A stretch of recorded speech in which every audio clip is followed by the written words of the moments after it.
Ujú. ¿Oramos?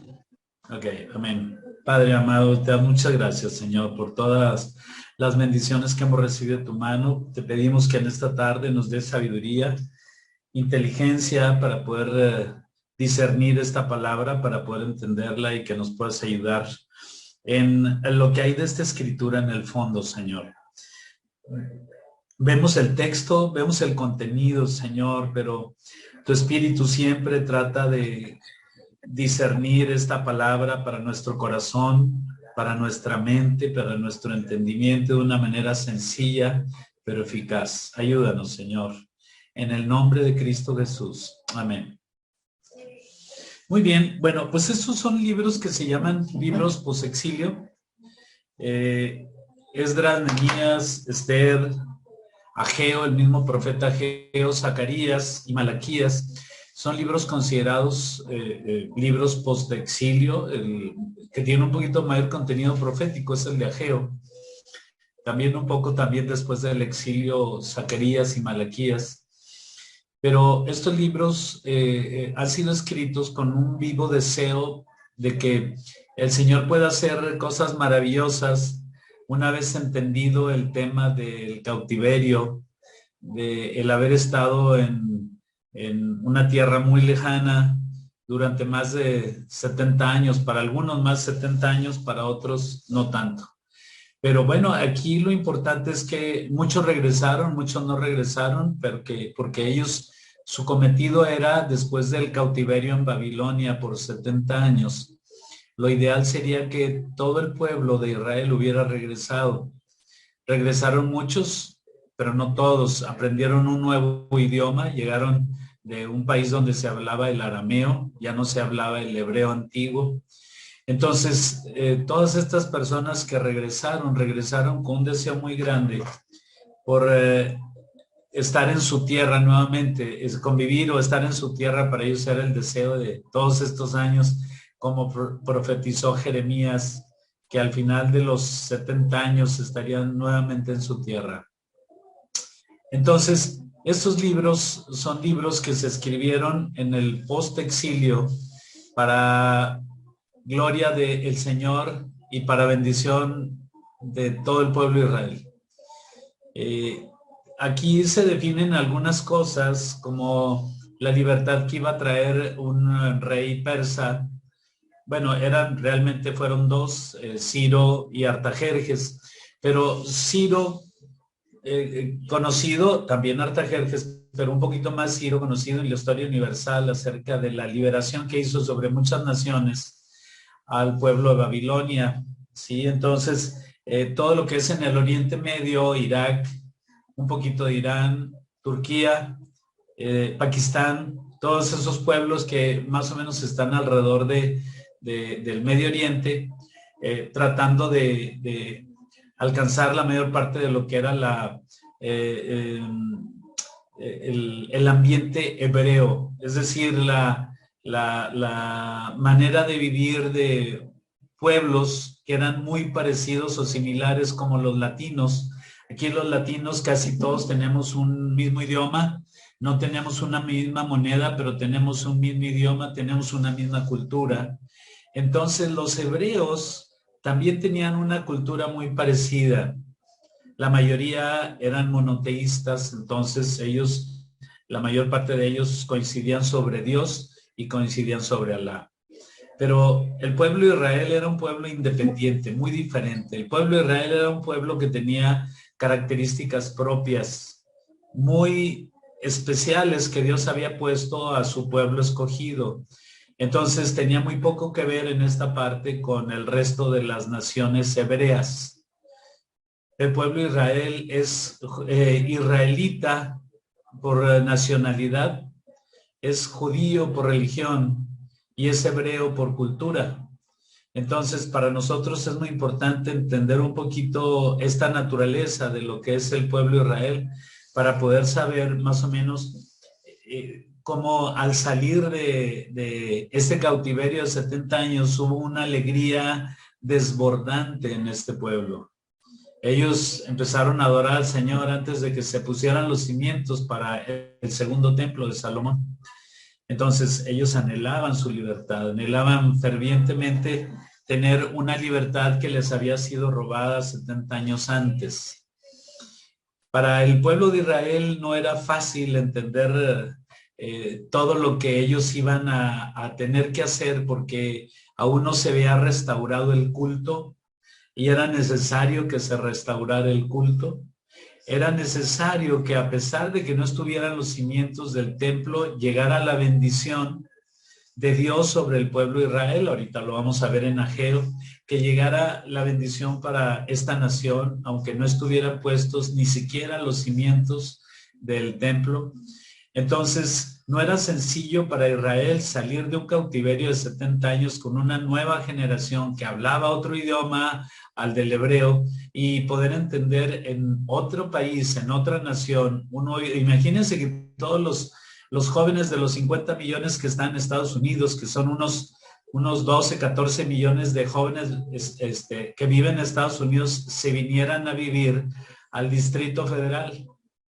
Entonces, para ellos sería muy difícil adaptarse a una nueva nación, a una nueva cultura, a un nuevo idioma, también a una nueva ciudad.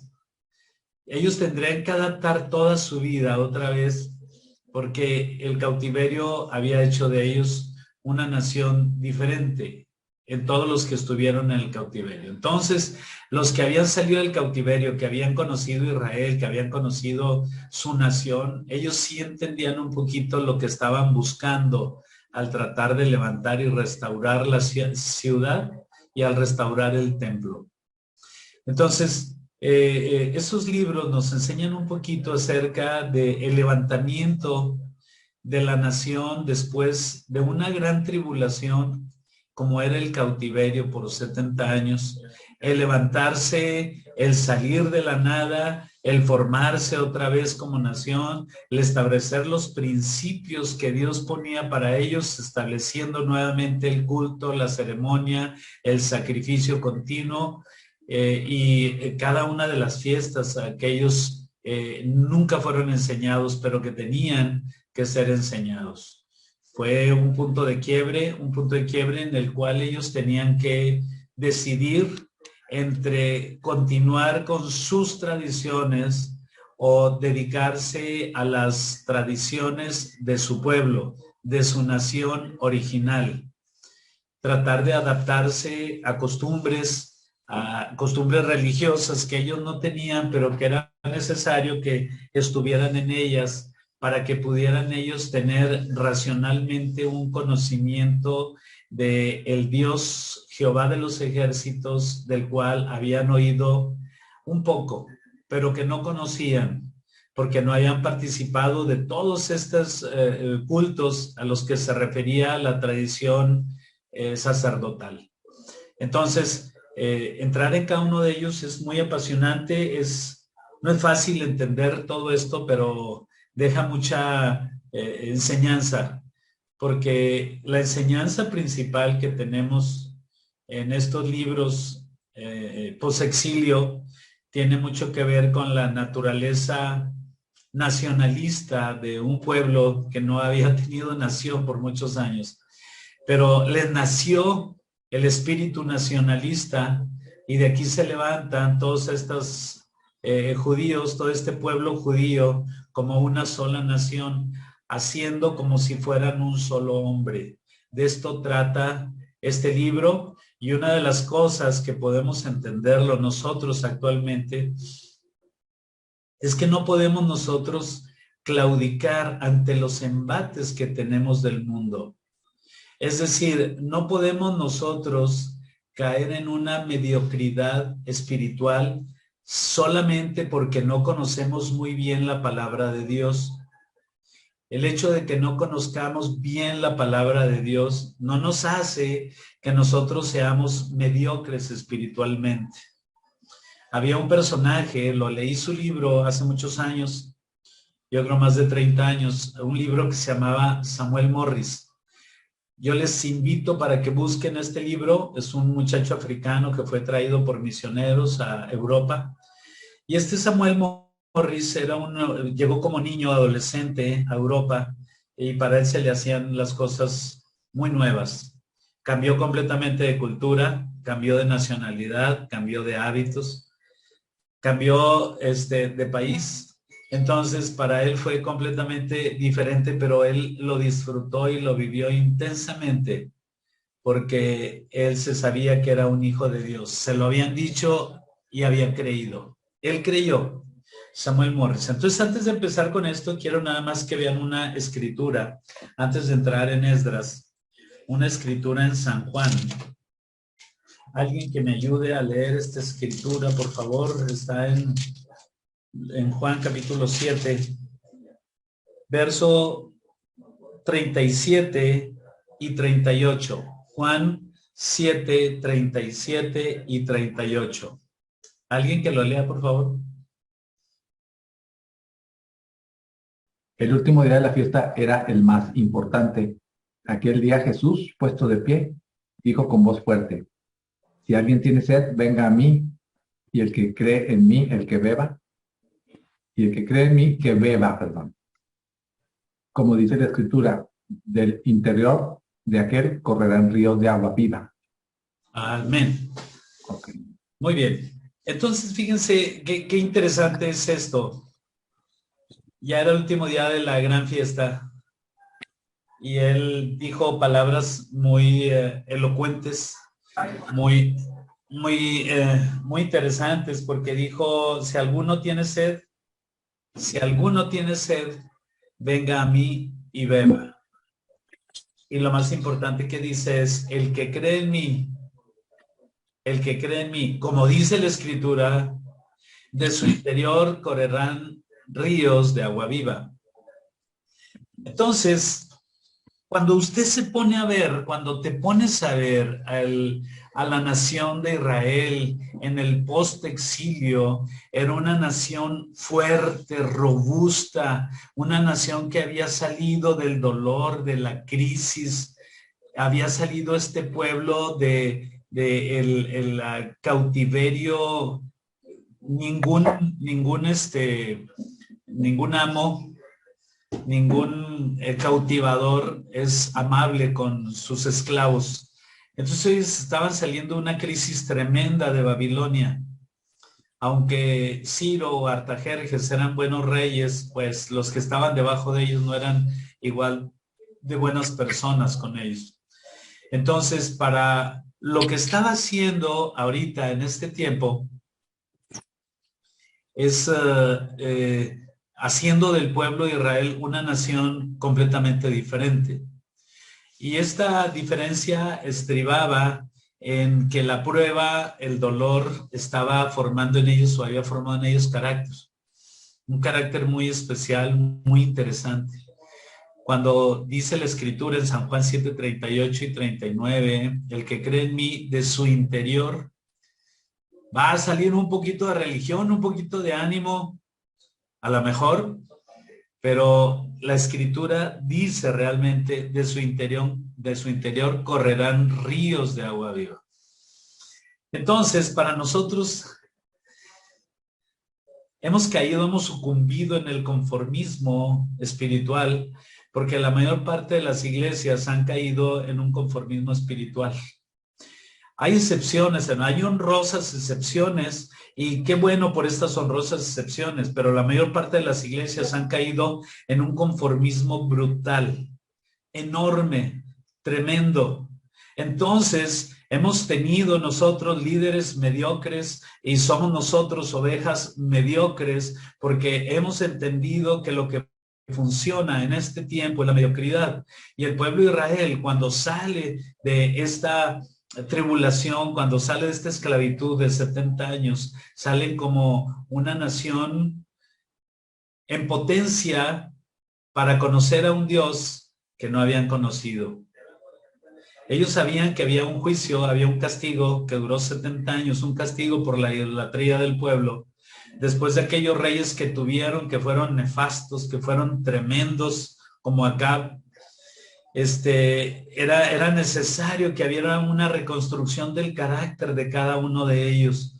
porque el carácter de ellos había caído en la mediocridad, habían dejado que pasaran muchas cosas, dejaron que sucedieran muchas cosas, ya no había incomodidad en el pueblo de Israel, la palabra ya no les calaba, la palabra ya no era difícil para ellos, se acostumbraron, hicieron callo, hubo un callo espiritual en sus heridas, cicatrizaron de más, entonces para ellos la mediocridad empezó a reinar en cada uno de sus corazones y fue igual la vida si había idolatría o no había idolatría. Eso es lo que pasó, una de las cosas que pasó, que tenemos que ver y determinar que no pase en nuestro tiempo en las iglesias. No puede ser que las iglesias estén propensas a caer en la mediocridad.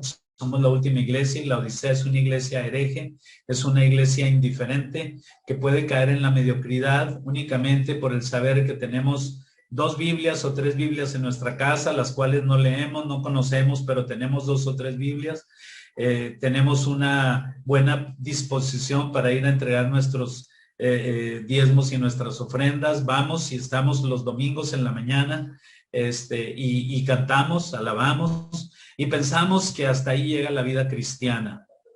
Bueno, vamos a ver un poquito acerca de estos hermanos judíos cuando ellos son libertados y empiezan a ver el lugar donde van a edificar el templo del Señor y cómo empezaron a construir la ciudad, los muros de la ciudad.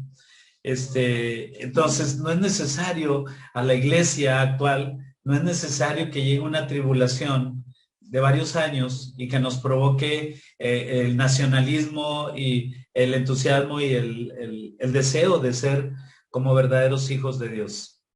Podemos ser verdaderos hijos de Dios cuando dice, como dice la Escritura, a los que creen de su interior correrán ríos de agua viva. Somos excelentes en muchas áreas, pero no en la palabra. Somos excelentes en nuestro trabajo, en nuestra casa, pero no somos excelentes para el Señor, sabiendo que de Él recibimos todo.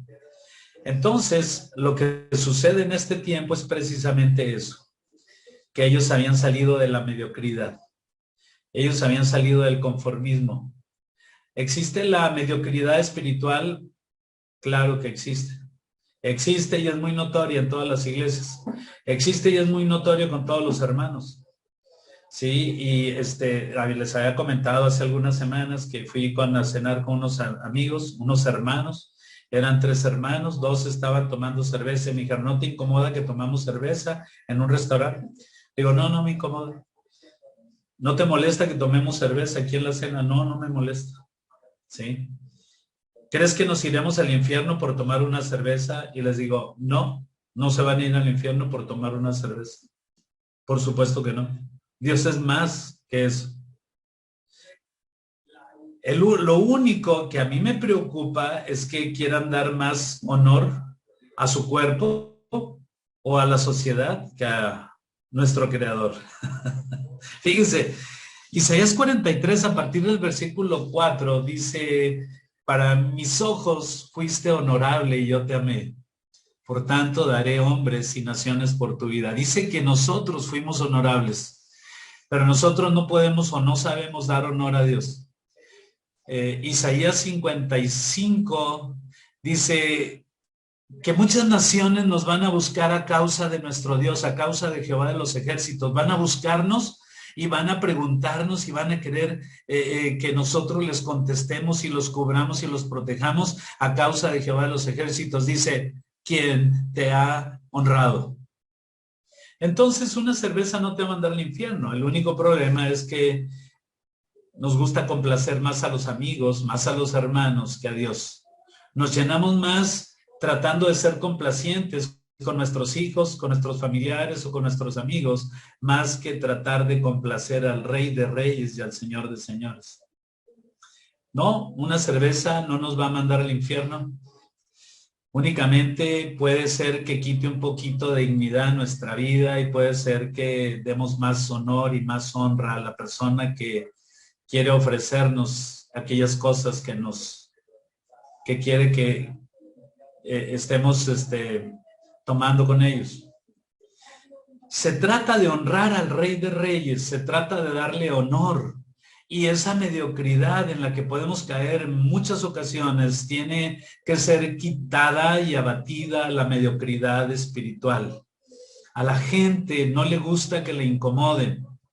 La gente dice, es que yo soy un cristiano moderno, nuevo, yo puedo hacer esto y aquello, al cabo sé que no me voy al infierno, mi conciencia no me afecta, puedo hacer lo que quiera, y es cierto. Pablo decía en Romanos, todo me es lícito, todo me es permitido, pero no todo me conviene. Tengo que hacer las cosas que me convengan, porque esas son las cosas que demanda Dios de mí. Entonces, después de esa breve introducción a estos libros post-exilio, empezamos a ver a hombres que habían sido tratados un poquito duramente en sus vidas, en su libertad, en su persona, en su carácter, en su honor, en su honorabilidad. El carácter de ellos había sido afectado, había sido golpeado, y ellos no sabían cómo salir de esto. Una vez que están libres, después de que el Señor toca el corazón de Ciro, ustedes pueden ir al libro de Isaías, capítulo 45, y allí habla de su siervo Ciro. Dicen, tú no me conoces, pero yo sí te conozco a ti y te he preparado para que vayas y hagas varias cosas, especialmente con mi pueblo, para que traigas inteligencia y libertad a mi pueblo. Todo lo que es la primera parte del capítulo 45 de Isaías habla de Ciro, su siervo. Esto también viene en Historia Universal. Ustedes pueden buscar Ciro el Grande, y Ciro el Grande habla de este rey Ciro, que después siguió Artajerjes. Ellos estaban coparticipando con el gobierno de Persia, y ellos fueron usados para libertar a Egipto, a varios pueblos, entre ellos Israel, Egipto y creo que Jordania todavía. Entonces, todas estas naciones que habían estado cautivos por una nación muy fuerte, dominante en ese tiempo, que era Babilonia, fueron libertadas por este hombre, un hombre que fue eficaz en su trabajo.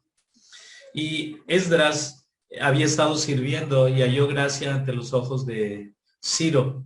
Entonces, Ciro lo mandó para que iniciase la reconstrucción de la ciudad y del templo. Él había entendido el pesar y el dolor de Esdras, de Nehemías, acerca de las condiciones de su país, de su nación, especialmente la capital, la ciudad de Jerusalén, y sobre todo el templo. Entonces, Ciro los mandó sobre todas sus pertenencias. Dice en el primer capítulo, en la reconstrucción del templo, dice que les devolvió todas las cosas, los cántaros, los utensilios, todo lo que tenían, y era necesario que regresaran todas las cosas a su lugar. Ellos tenían una gran bodega donde juntaban todas las cosas, de las cosas que quitaban a sus enemigos. Entonces de ahí sacó todas las cosas, que eran cientos de instrumentales de oro, de plata, de bronce, de cobre, y las entregaron a Esdras, a Nehemías, para que ellos las llevaran e iniciaran la reconstrucción de la ciudad y del templo. Ellos conocían un poquito a este Dios no conocido, de tal manera que ellos pudieron entender y reconocer que era necesaria la construcción del templo. Sí, habló Dios a su corazón, al corazón de Ciro, y era necesario que él cediera ante la petición de Esdras. Entonces, aquí habla precisamente en este libro de ello. Dice, empezamos con el capítulo 1, dice el verso 7, y el rey Ciro sacó los utensilios de la casa de Jehová que Nabucodonosor había sacado de Jerusalén y los había puesto en casa de sus dioses. Los sacó pues Ciro, rey de Persia, por mando de Mitrídates, tesorero, el cual los dio por cuenta a Sesbazar, príncipe de Judá, y esta es la cuenta de ellos: 30 tazones de oro, 1000 tazones de plata, 29 cuchillos, 30 tazas de oro, otras 410 tazas de plata y otros 1000 utensilios. Todos los utensilios de oro y de plata eran 5400. Todos los hizo llevar Sesbazar con los que subieron del cautiverio de Babilonia a Jerusalén. Van cargados y inician un camino largo porque iba a durar varios días para llegar hasta Jerusalén, llevar todas las cosas que eran indispensables. Y dice en el capítulo 3, entonces se levantaron Jesúa, hijo de Josadac, y sus hermanos, los sacerdotes, y Zorobabel, que era el gobernador en aquel entonces, y hijo de Salatiel, y sus hermanos, y edificaron el altar de Dios de Israel para ofrecer sobre él holocaustos, como está escrito en la ley de Moisés, varón de Dios. Verso 6. Desde el primer día del mes séptimo comenzaron a ofrecer holocaustos a Jehová, pero los cimientos del templo de Jehová no habían sido echados todavía. Ellos establecieron otra vez el culto, aunque no tuvieran el templo. No era necesario tener un templo formal para empezar a adorar o alabar al Rey de Reyes. Ellos lo entendían perfectamente bien. Y era necesario que empezaran a subir alabanza, aunque todavía los planes y los proyectos de Dios no se cumpliesen. Pero es necesario que a Dios se dé la honra a pesar de que aún la promesa no llegue. Entonces el Señor a Oasis de Fe ha prometido muchas cosas. Aún no han llegado todas esas cosas, pero debemos de alabarle y debemos de adorarle y debemos darle la honra que Él merece a pesar de que esas cosas aún no lleguen. Por eso es importante que nosotros podamos sacar la vuelta a la mediocridad y pensar que somos seres confiables en las manos del Señor, seres confiables en un ministerio que se nos ha entregado y que se nos ha dado para que nosotros seamos eficaces en la obra del Señor. Es necesario que aprendamos a ser eficaces en la obra del Señor, a pesar de que no sepamos exactamente qué es lo que vamos a terminar haciendo. Pero nosotros tenemos que aprender, en primer lugar, a reconstruir el culto en nuestro corazón, reconstruir la ofrenda para el Señor y empezar a trabajar. Todavía no estaban hechos los cimientos, pero ellos ya estaban adorando, ya estaban ofreciendo sacrificio al Señor, y esto era muy importante para que el Señor estuviera trabajando en sus corazones, estuviera haciendo la obra. Luego dice en el versículo 9, capítulo 3, Yeshua también, sus hijos, sus hermanos, Cadmiel y sus hijos, hijos de Judá, como un solo hombre, asistían, fíjese bien la palabra clave, asistían para activar a los que hacían la obra de la casa de Dios, junto con los hijos de Enadab, sus hijos y sus hermanos levitas. Y cuando los albañiles del templo de Jehová echaban los cimientos, ellos mismos pusieron a los sacerdotes vestidos de sus ropas y con trompetas, y a los levitas, hijos de Asaf, con címbalos para que alabasen a Jehová según la ordenanza de David, rey de Israel. Queremos trabajar, pero queremos que primero se adore el Señor para trabajar a gusto, decían los albañiles. Y cantaban alabando y dando gracias a Jehová y diciendo, porque Él es bueno, porque para siempre es su misericordia sobre Israel. Todo el pueblo aclamaba con gran júbilo alabando a Jehová, porque se echaban los cimientos de la casa de Jehová. Era una algaraza, una algarabía, era un regocijo muy grande que ellos tenían porque se iba a empezar a edificar el templo del Señor. Se estaba edificando ya la ciudad, se estaban levantando los muros, pero era necesario que se empezara a levantar el templo del Señor para adorarle, para que viniera la presencia del Señor, aunque sea una vez al año, no importa, con el sumo sacerdote, pero ellos estaban alegres, estaban contentos. Ellos sabían que tenían un ministerio y un trabajo muy importante, que tenían ellos que esforzarse y ser muy valientes porque tenían muchos enemigos. Entonces, dice en el verso 12, y muchos de los sacerdotes, de los levitas y de los jefes de casas paternas, ancianos que habían visto la casa primera, viendo echar los cimientos de esta casa, lloraban en alta voz, mientras muchos otros daban grandes gritos de alegría. Y no podían distinguir el pueblo del clamor de los gritos de alegría de la voz del lloro, porque clamaba el pueblo con gran júbilo y se oía el ruido hasta lejos. Cuando leímos ahorita Juan capítulo 7, verso 38 y 39, nosotros nos podemos dar una idea si realmente hay o no hay mediocridad en nuestra vida. Cuando dice que de nuestro interior correrán ríos de agua viva, como le dijo a la samaritana, de nuestro interior va a salir algo que va a ser tan apasionante, no solo para mí, sino para los que me vean, los que me escuchen, los que estén cerca de lo que yo hago todos los días. Y van a decir, verdaderamente, aquí está el Señor. Ustedes no han ido a Sinaí, pero ahí en el Sinaí se hace un recorrido desde... Yo no he ido tampoco, sí quiero ir, pero me platicó mi mamá y mi hermana. Se hace toda una noche, van subiendo de noche porque el desierto es muy difícil para los que no son de ese lugar. Y es muy largo el camino. Entonces, cuando llegan ellos allá, ¿sí? No ven nada diferente, es tierra y piedra. Pero cuando subió Moisés, cuando estaba ahí arriba, el Señor le dice, Moisés, quita tus sandalias, porque el lugar en el que estás, santo es. Ay, ay, ay, qué tremendo. Dice, esta tierra es santa. Le dice el Señor, esta tierra es santa. ¿Tú sabes qué es lo más terrible que existe en el universo? Lo más terrible, lo más terribundo que existe en el universo. Bueno, lo más terribundo que existe no es nada que ver con Satanás ni sus ángeles, ni con la gran tribulación, ni con el anticristo.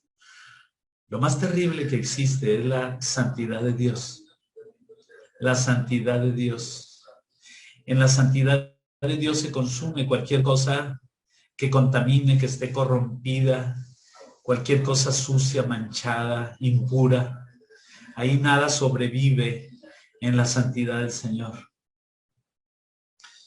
Pero lo que hace santa la tierra no es el hombre, no es el edificio, no son los instrumentos, no es la alabanza. Lo que hace santo el lugar es la presencia de Dios. Es la presencia de Dios. Cuando estamos en la iglesia, todos juntos, ¿sí? Ahí está su presencia y nunca lo dudes. El Señor siempre va a estar ahí. Siempre. Y la presencia de Dios estremece todo lo que está alrededor. Cuando crees que no pasa nada, está pasando, pero no te das cuenta. Porque en la iglesia todo es santo, pero cuando sales de la iglesia, sigue siendo santo. Porque Dios no habita en templos hechos de mano de hombre, sino en nuestro cuerpo, en nuestro corazón. Somos el templo del Señor y el templo del Señor es santo. El templo del Señor es santo y nosotros hemos menospreciado mucho la santidad de nuestra vida y la santidad de nuestro cuerpo, porque pensamos que la santidad nada más la vamos a tener cuando leamos, cuando oremos, cuando estemos en la iglesia, pero a donde vayamos y donde estemos, sí, nosotros somos santos. Y la santidad no la define la persona, la santidad no la define tu creencia, tu estudio, tu grado de alcance espiritual, no. La santidad en tu vida la define Dios, nada más. Entonces, estos personajes que están aquí, no se entendía entre el clamor y la alegría. No había una diferencia entre una cosa y otra, porque los ancianos estaban llorando y los levitas estaban cantando y había clamor en todo el pueblo. Era un pueblo y una nación, dice, eran un solo hombre, un solo hombre. Entonces, no podemos evitar no hablar de la mediocridad espiritual. En todas las iglesias existe mediocridad espiritual. ¿Por qué existe mediocridad espiritual? Porque existen personas mediocres, que no les interesa realmente, como vienen aquí en el capítulo 4, los opositores del pueblo de Israel. Dice, verso 1, oyendo los enemigos de Judá y de Benjamín que los venidos de la cautividad edificaban el templo de Jehová, Dios de Israel, vinieron a Zorobabel y a los jefes de casas paternas y les dijeron, edifiquemos con vosotros porque como vosotros buscamos a nuestro Dios, a vuestro Dios, y a él ofrecemos sacrificios. Fíjense lo que le contestan. Desde los días de Esar-Adón, rey de Asiria, que nos hizo venir aquí. Y luego el gobernador Zorobabel, bien listo el Zorobabel, dice, Zorobabel, Yeshua y los demás jefes de casas paternas de Israel dijeron, fíjense lo que dijeron, no nos conviene edificar con ustedes, aunque traigan mucha lana. No nos conviene porque nos vamos a contaminar, van a quitar la motivación, por eso les dan vino. ¿A quién les dan vino? A los apocados, dice, los apocados necesitan vino. Entonces Zorobabel y Jesúa dicen, no nos conviene edificar con vosotros casa a nuestro Dios. No nos conviene.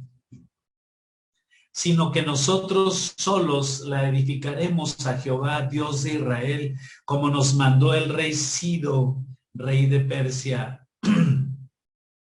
Ellos sabían perfectamente bien que tenían que ser ellos, no había otro.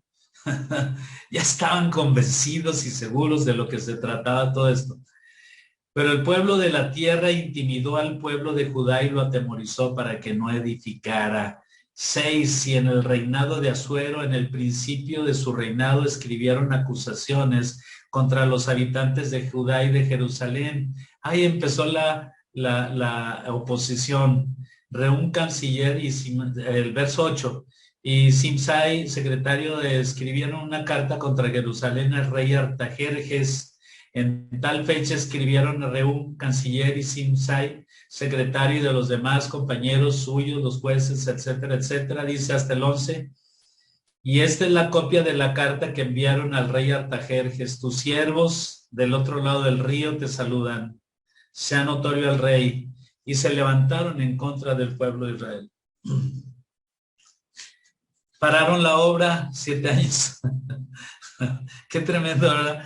Es tremendo parar la obra por la gente que se opone, no porque digan no hagan, sino porque dicen vamos a hacerlo de otra manera, un poquito con más efectividad humana, porque los tiempos son diferentes. Entonces lo que tenemos que hacer, si los tiempos cambian, si no estamos viviendo hace 50 años, entonces tenemos que usar más la psicología, vamos a que los jóvenes se diviertan, que no le entiendan tanto a la escritura, pero a divertirlos, vamos a llevarlos aquí y allá y que convivan y que se diviertan de otra manera. Cuando no les enseñamos la palabra, cuando no les enseñamos el carácter, cuando ellos piensan que ellos tienen que seguir siendo los mismos y divirtiéndose, pero ahora en la iglesia, ya no en otro lugar. Dejamos de enseñarles el carácter a nuestros hijos.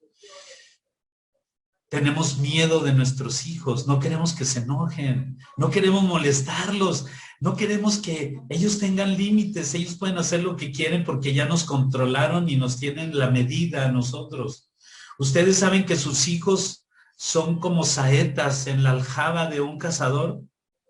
Son saetas en la aljaba de un cazador. El único problema es que las puedes hacer tan frágiles como de cristal o tan fuertes como de hierro. Pero tú no quieres molestarlos, no quieres que se molesten, no quieres incomodarlos, no quieres decir apaga el televisor y ponte a leer la Biblia porque se va a ofender el niño. Ustedes son líderes de la iglesia. Ustedes tienen algo especial en la iglesia. El Señor vio algo en ustedes y ustedes tienen que ser como esta parte de este pueblo de Dios que se levantó después del exilio y se pusieron a ser como verdaderos nacionalistas israelitas, decir vamos a edificarle casa a Jehová. Él merece que le demos honra, que le demos honor al que nos ha librado de la muerte, al que nos ha dado la vida eterna, al que con su sangre nos redimió. ¡Oh, qué tremendo! No es lo mismo el perdón de pecados que la justificación. Son cosas muy diferentes. Una persona que pide perdón, que se arrepiente, que pide perdón, es perdonado. Pero una persona justificada es una persona que recibe la libertad gloriosa por la sangre de su Hijo Jesucristo para ser quien Dios quiere que sea. Pero si nada más te arrepientes y pides perdón y no te sientes justificado, entonces te falta una buena parte. Y esto tú lo tienes que enseñar a la gente que le vas a ministrar. Es importantísimo que la gente lo sepa. Y entonces, dice en el capítulo 5, verso 1, profetizaron Ageo y Zacarías, hijo de Ido, ambos profetas, a los judíos que estaban en Judá y en Jerusalén, en el nombre del Dios de Israel, quien estaba sobre ellos. Entonces se levantaron Zorobabel, hijo de Salatiel, y Jehúa, hijo de Josadac, y comenzaron a reedificar la casa de Dios que estaba en Jerusalén. Y luego nos vamos a Ageo, ahí un poquito antes de Zacarías. Si me acompañas, atrasito de Zacarías, por ahí está Ageo. Y dice, el profeta que profetizó es un profeta del exilio. Ageo, Zacarías, Malaquías, estos tres profetas son profetas post-exilio.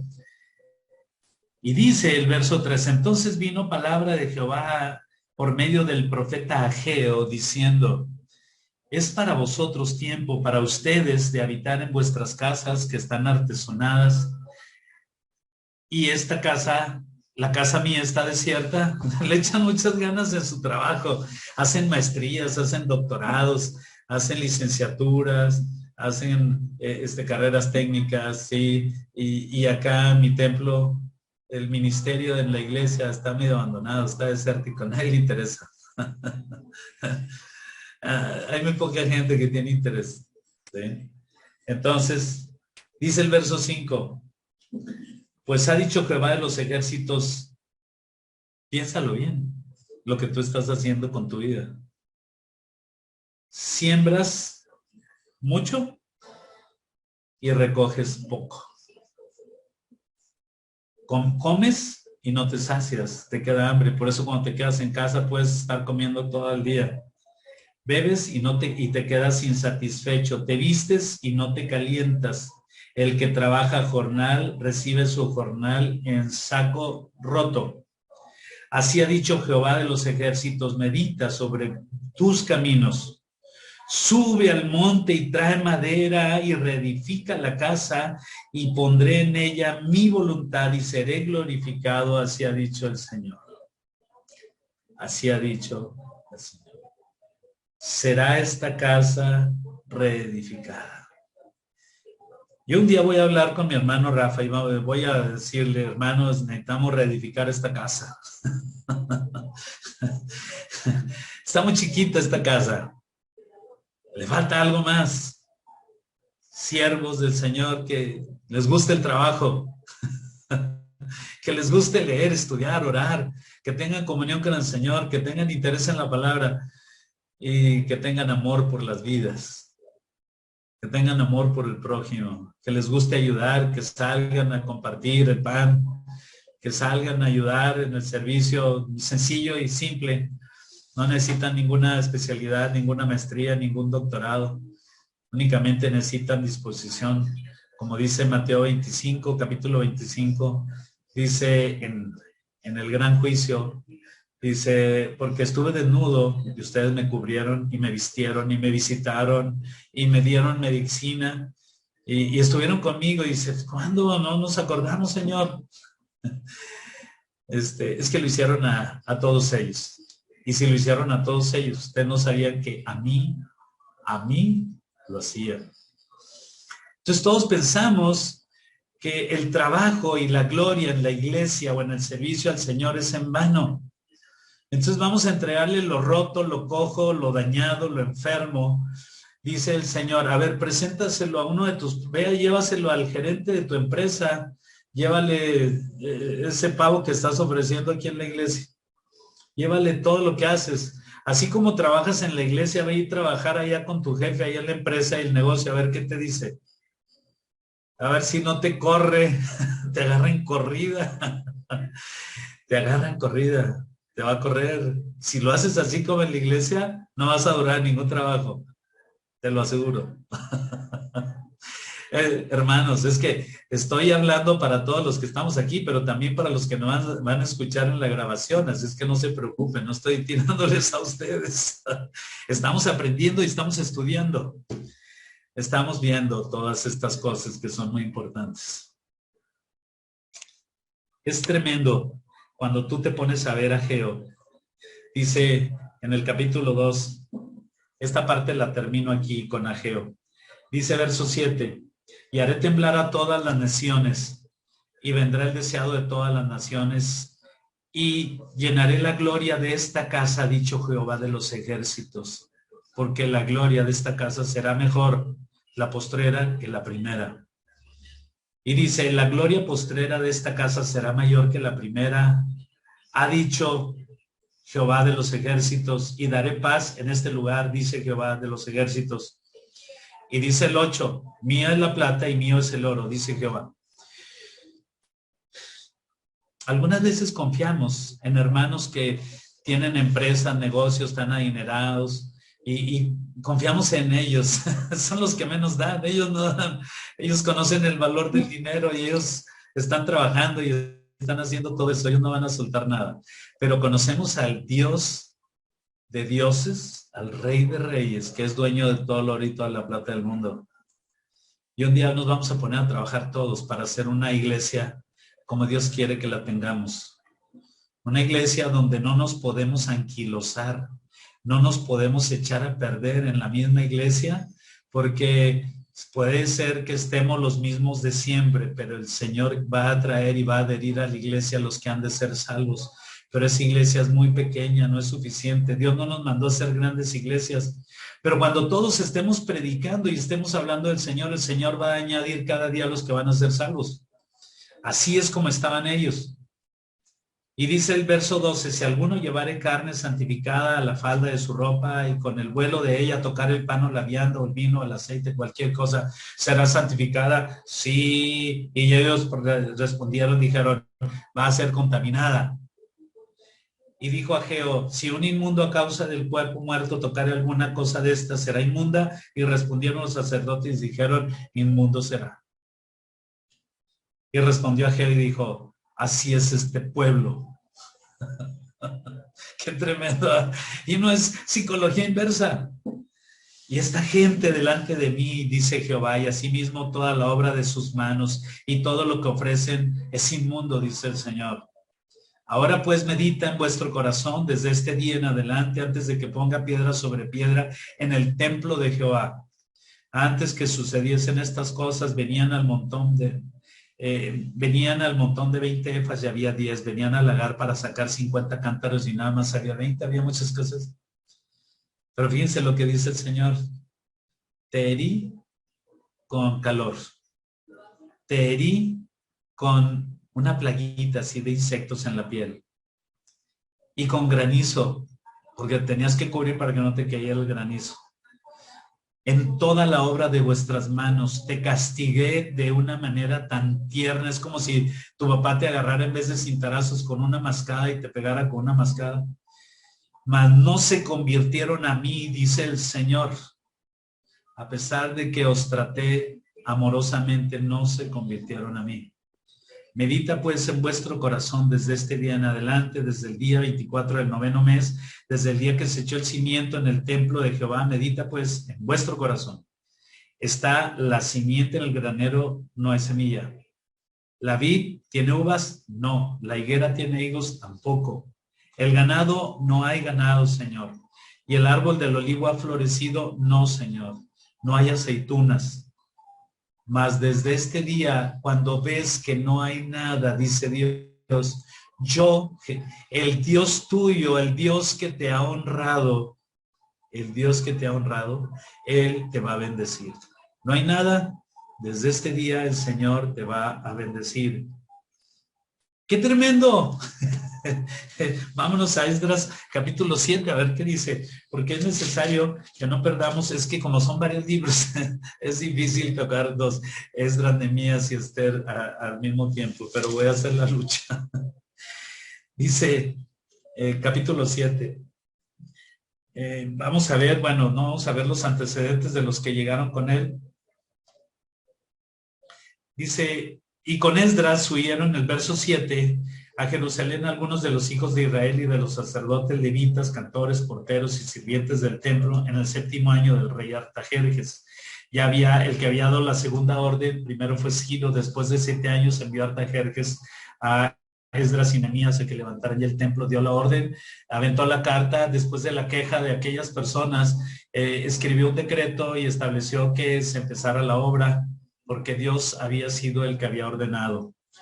Dice 9, porque el día primero del primer mes fue el principio de la partida de Babilonia, y al primero del mes quinto llegó a Jerusalén, estando con él la buena mano de Dios. ¿Por qué están atrasados? Porque Esdras había preparado su corazón para inquirir en la ley de Jehová y para cumplirla y para enseñar en Israel sus estatutos y sus decretos. Los habían olvidado con los últimos reyes, pero era necesario otra vez establecer todo esto en el templo del Señor. Dice el verso 12, Artajerjes, rey de reyes, y Esdras, sacerdote y escriba erudito en la ley de Dios del cielo, paz. Por mí es dada orden de que todo aquel en mi reino del pueblo de Israel y de sus sacerdotes y levitas que quieran ir contigo a Jerusalén, vaya, los acompañe. Ay, hermanos, es tremendo. Sí, nuestros jefes nos dan hasta el tiempo para orar, nos dan tiempo para ir con nuestros hijos a enseñarles, a ayudarles, nos dan tiempo para irnos de vacaciones, nos pagan aguinaldo, nos dan utilidades, hay muchas cosas que recibimos de bendición de nuestros reales como Artajerjes y como Ciro, pero pensamos que es la fuerza de nuestro brazo. Acuérdense de Oseas, no fueron tus amantes. Yo fui quien te llevaba el oro, la plata, tus higos, tus uvas, tu leche, tu miel. No eran tus amantes, no era tu jefe, no fuiste tú. El Señor siempre estuvo contigo. Entonces es necesario que hagamos nosotros de esta manera. Dice, por mí es dada la orden que todo en mi reino, del pueblo de Israel y de sus sacerdotes y levitas que quiere ir contigo a Jerusalén, vaya, vaya. Y ya fueron entregados los utensilios, fueron enviados, fueron después hecho todo esto para que ellos empezaran a trabajar en este tiempo, en esta tarea. Luego, ya empieza la reedificación de los muros, ellos están con una mano en la pala y con otra mano en la lanza,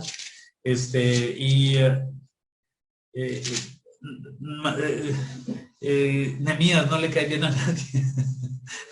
No, realmente todos los que trabajan duro para el Señor no les cae bien a nadie.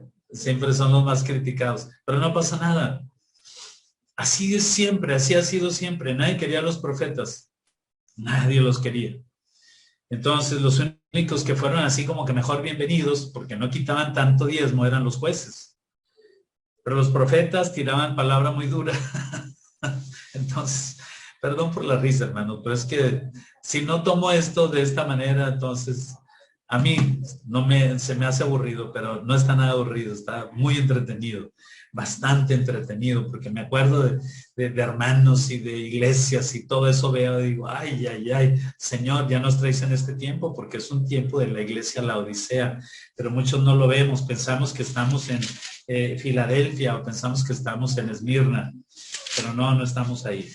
Entonces, ya nada más un pequeño resumen, está pasando exactamente lo mismo. En el capítulo 6 están hablando las maquinaciones con Nehemías,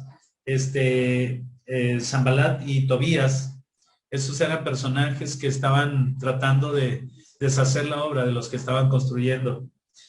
Dice, y los demás de nuestros enemigos, que yo había edificado el muro, oyeron que había edificado el muro y que no quedaba en él portillo, aunque hasta aquel tiempo no se había puesto hojas en la puerta para poder cerrarlas y tenerlas aseguradas.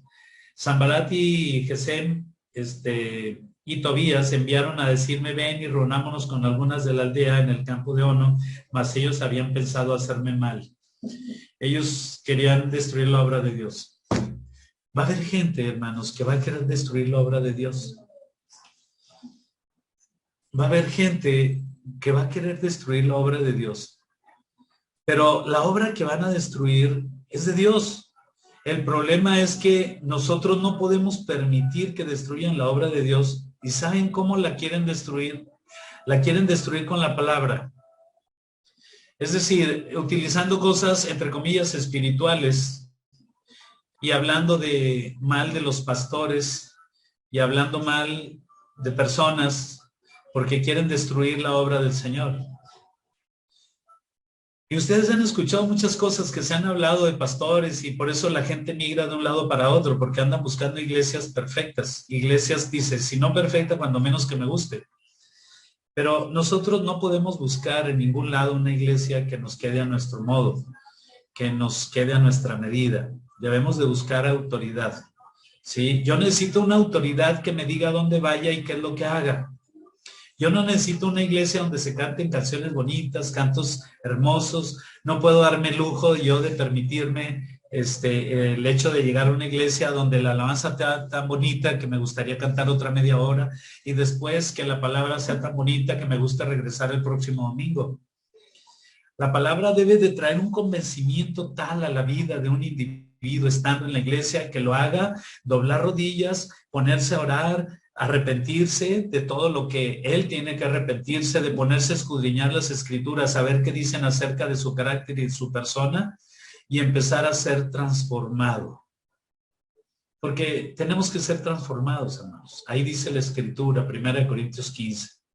No todos moriremos, pero todos seremos transformados. De que todos seremos transformados, eso no cabe duda. Entonces, es importante que nosotros ahorita en este tiempo podamos saber que la gente quiere destruir la obra y mientras más gente caiga de otras iglesias en la nuestra, más van a querer destruir la obra porque van a hacer comparativos y nos van a decir y se van a juntar, oye, fíjate que yo vengo de tal iglesia y allá esto y pasaba esto allá y esto acá. No pongas oído a lo que traen de otras iglesias. Mándalos por un tubo. Diles, no me platiques, hermano. ¿Qué problemas había en aquella iglesia? No me digas lo que viste, lo que oíste. Aquí venimos a adorar al Señor y venimos a aprender de Dios. No me gusta el chisme. No me encanta el chisme, aunque tengo cara, pero no me gusta el chisme. Tengo cara. Qué desperdicio. Por eso venía a platicarte todo lo que yo vi. Porque así lo que va a ver y lo que va a entender de tu persona y de tu iglesia lo va a llevar a otra. Son gente que se la pasa rodando de una iglesia en otra, de una iglesia en otra, de una iglesia en otra. Y es muy triste. Bastante. A nosotros, para que nos sacaran de la iglesia metodista San Pablo, estoy hablando de hace 50 años, fue necesario que empezáramos a hablar en lenguas. Y cuando se dieron cuenta que había un avivamiento entre los jóvenes y adolescentes de la iglesia de San Pablo, nos vinieron a correr. Solamente así nos salimos de la iglesia, cuando estaba el pastor David Gutiérrez. Bueno, es que de eso se trata, de que hagamos algarabía, de que hagamos cosas diferentes, cosas raras. ¿Sí? Nuestros hijos no los mandamos con los jóvenes para que estén cómodos y hagan cosas que les van a divertir. No. A mí nunca me mandaron a eso. Estaba en la primera metodista, en la primera metodista en México, y estábamos como 200 jóvenes tirados en el suelo llorando. No teníamos servilletas ni papel de baño para limpiarnos los mocos que traíamos en la nariz, pero para eso servía la camisa, la camiseta, lo que traíamos. Todos llorando, todos tirados en el suelo. Pues, ¿cómo cree que íbamos a llegar allá a Torreón? Pues íbamos a llegar avivados. Llegamos muy avivados. Es necesario que esta iglesia tenga un avivamiento. Pero depende de ti, depende de mí que esto acontezca. Necesitamos nosotros empezar a entender lo que estaban haciendo el principio de Esdras y Nehemías en esta escritura para poder empezar a trabajar en ella. Amén. Esther estableciendo también ahí alianza con Mardoqueo, se casa, se hace reina y aplastan a Yanamán y empiezan a hacer todo lo que va a ser la salvación para los judíos. Ahí está el principio de la salvación, el principio del servicio. ¿sí? Esther cumple, sabe lo que tiene que hacer, su principal trabajo no era ser reina, sino salvar a los judíos. Es nuestro trabajo también. Amén. ¿Habrá alguna duda? Hermano, nada más, por favor, ¿me podría repetir la diferencia entre perdón de pecado y justificación de pecado? Sí. Más que pecado, tienes que entender los dos conceptos de lo que es el perdón y la justificación.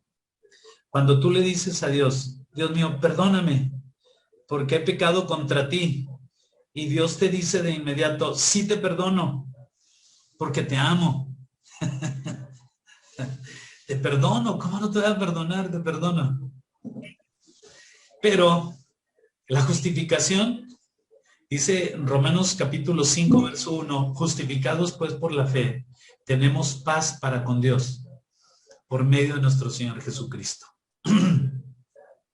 Nosotros, cuando hemos creído en el Señor Jesucristo, hemos sido justificados del pecado de nuestra vida pasada. Hemos sido justificados. Ahora somos justos delante del Señor porque hemos creído en el Señor. No porque hemos pedido perdón, porque yo pido perdón y soy perdonado. Pero yo cuando creo en el Señor Jesucristo, entonces soy justificado. ¿Del pecado? ¿Soy perdonado del pecado? ¿Soy justificado también del pecado? Sí. Pero son cosas muy diferentes. Yo soy perdonado porque Dios me ama. Y ve en mí a Jesucristo. Pero soy justificado porque he decidido, yo he tomado una decisión voluntaria de ser justo delante del Señor. Esto es por la sangre de Jesucristo. Esto no es por mis obras. Es porque he creído. Entonces yo creo y soy justificado. El justo por la fe vivirá. Amén.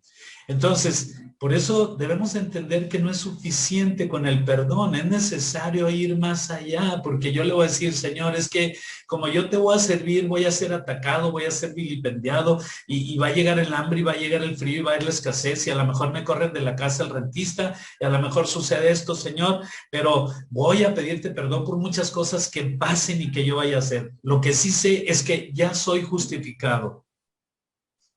Y como soy justificado, vivo como tu hijo. Entonces no me voy a preocupar por las cosas del mundo, porque dice, busca primeramente el reino de Dios y su justicia, y todas las cosas del mundo, dice, te van a seguir. Te van a seguir. Cuando tú empiezas a caminar y empiezas a manejar los tiempos en el reino del Señor. Entonces, el perdón es una obra por constricción. Y la justificación es una obra por fe. Creo y soy justificado, ¿sí? No siempre me siento perdonado. Algunas veces le pides perdón a tu marido, a tu hijo, a tu amigo, a quien sea, y le pides perdón y sí te perdona, pero hay un dejo así como, es que la regué y no creo que me haya perdonado. El Señor sí te perdona. Pero cuando aquella persona que le pides perdón te dice, tú no te preocupes, somos amigos, y te da un abrazo y te dice, vente, vámonos a comer unas gordas. Ahí te sientes justificado, porque es tu amigo. No porque te perdonó, sino porque es tu amigo. Amén. Sí, amén. Quedó claro.